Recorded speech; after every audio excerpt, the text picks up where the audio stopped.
Hey guys, Day here again, and I am excited to show you the Super Hornet. I saved the best for last simply because there's a lot more to talk about in this model. And in this video we're going to talk about a lot of the tactics and roles that I'm going to use, because this has that second seat, plain and simple.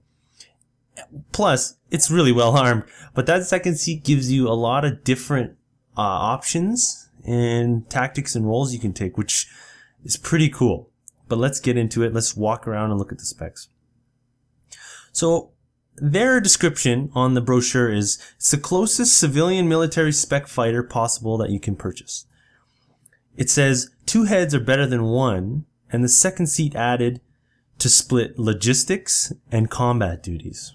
So remember that, and we'll get back to that after we go through the specs.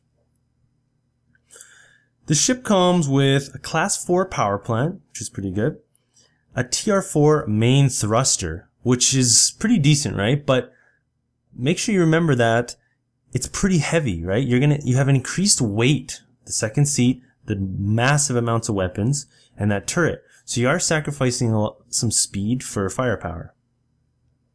It has 8 TR2 thrusters, which is really good. It'll be able to turn on a dime. And it comes standard with a Gorgon all-stop shield, which is the same as all the other variants, other than the Ghost. The Ghost has a slightly different one. So that's just the ship spec, pretty basic, just like the all other variants, but this is where I'm excited to go into the weapons.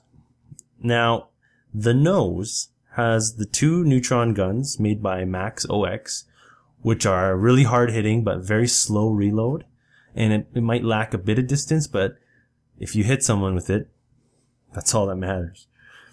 The wings have 2 on each side. It has a bearing laser cannon.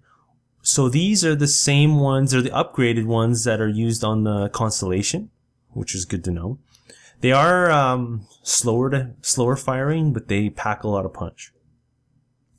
The waist have 2 Stalker IR missiles, which IR stands for image recognition, which are really good. You can fire and kind of forget.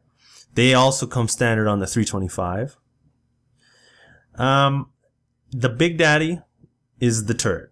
So the second seat can operate this turret on top, which sports some Badger laser repeaters, which are the big brother to the Bulldog. So they're actually a lot better. And this thing, like just that there, having somebody able to control while you fly is huge. Like, what a deadly setup already. The bonus thing that this has, the main bonus for me, it might be different for others, but I think the best bang for your buck that you're getting from this is the Tarsus Leaper jump engine. This comes with it, which is huge, right? You can jump. The other ones don't have it, and I'm guessing that that'll be a lot more expensive of an item to purchase in game, but we'll see. I don't know that for sure. So there it is. There's the specs, you know, within, like on the ship. They're pretty cool. It's right away you just know this is a deadly ship.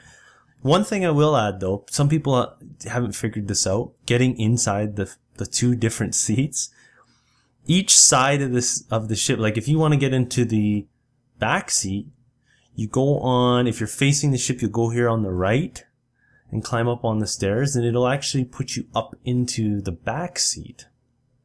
Now if you want to get in the front seat, you go to the left side where the ladder is, and you click use, and he'll spin around and get on the ladder, but he'll actually jump into the front seat, so you can kind of get a good a view of both seats.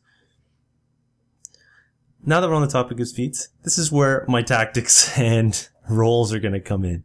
That second seat is everything on the ship. It's insane. Let's talk about some of the tactics and roles that I could come up with. A command seat.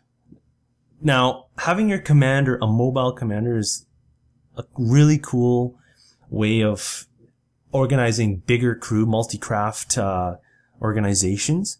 Having somebody relay that information to the upper command is going to be a huge advantage, right? So almost like having your group of 5 small fighters and your Super Hornet kind of coordinating them and then relaying information about his squad up to main command. Squad command and mobile command is going to be a really good role for this ship, but you got to make sure you stay out of the fighting. If that's your role, you're going to want to keep your commander safe. Weapon officer. So you have an extra one of these. You already have a commander and you're in one of these. Your second guy can be a weapon officer.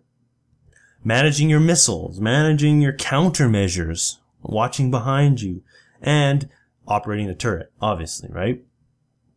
As well as, like, piloting is going to be tough in space. So having that second guy just managing your damage states and relaying the information will be a really good asset.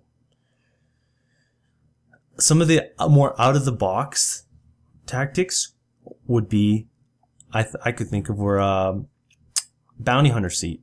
Actually, I saw that on the brochure. A lockdown seat is what they called it. The ability to, if you're a bounty hunter and you want somebody brought alive, put him in there, lock him down, and that's how you travel.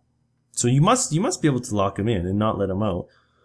So that could be one use. Another huge use would be transporting high value targets, not targets, passengers, persons of interest.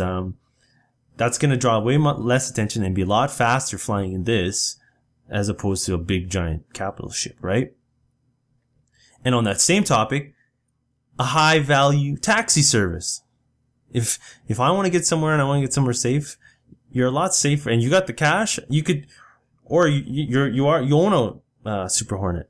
You offer, hey, more secure taxi service, high value taxi service. I'll get you there and I have the defenses to back you up.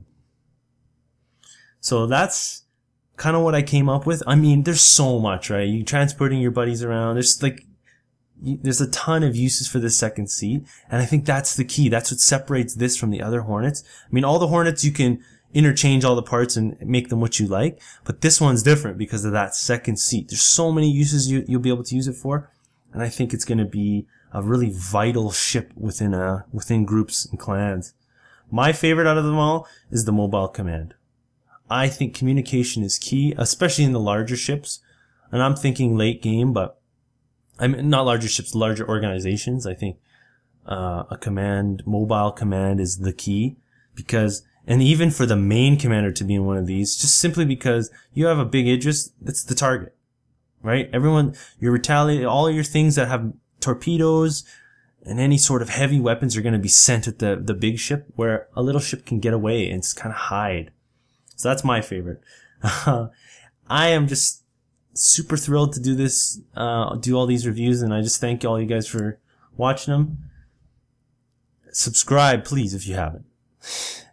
I need them, and I love when you guys do. And please comment. Tell me what you think, what you would use this for. This is such a great ship. I want to hear what you guys have to say. I'm Day. I'll see you on the next one.